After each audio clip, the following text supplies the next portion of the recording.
gather round for the final installment in the Harry Potter saga, Harry Potter and the Deathly Hallows. This is where it all comes to a head, where Harry finally takes on Voldemort in the ultimate showdown. But don't think for a second that this journey is anything less than a whirlwind of absurdity, plot twists, and teenage drama.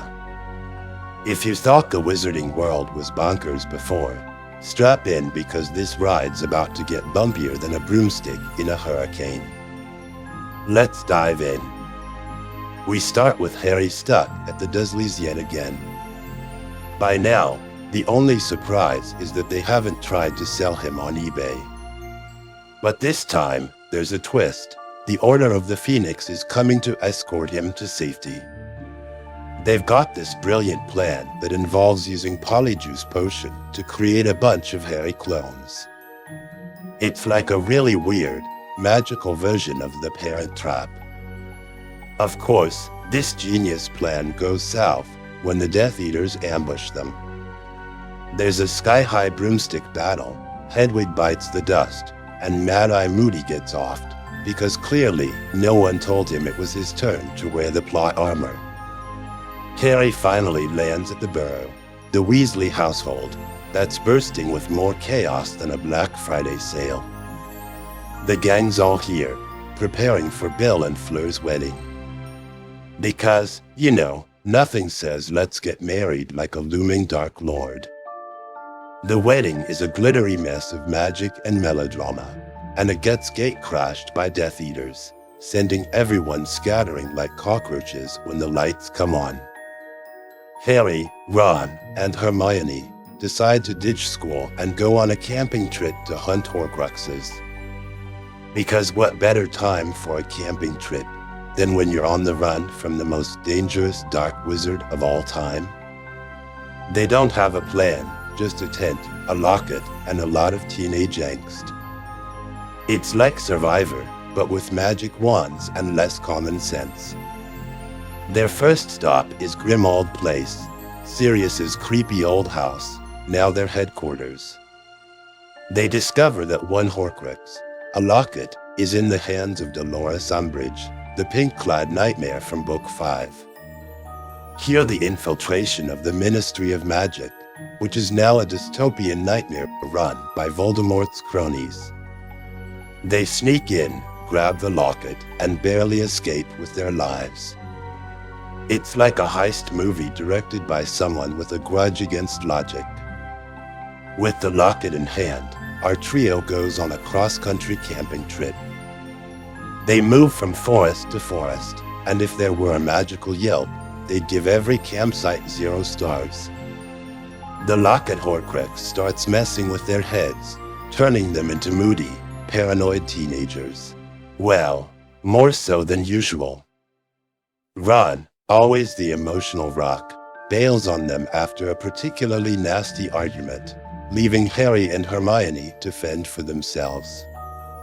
They eventually make their way to Godric's Hollow, Harry's birthplace, because why not revisit the scene of your parents' murder while on the run? They meet Bathilda Bagshot, a batty old historian, who turns out to be a snake in disguise. Literally. Voldemort's pet snake is living in her corpse like it's a summer timeshare. They barely escape with their lives, and Harry's wand gets broken, adding insult to injury. Ron eventually comes back, just in time to save Harry from drowning in an icy pond while trying to retrieve the Sword of Gryffindor. Because nothing says "I'm sorry" like a dramatic rescue. With the sword, they destroy the locket Horcrux, and it's back to business. They get captured and taken to Malfoy Manor, where Bellatrix Lestrange is more unhinged than ever.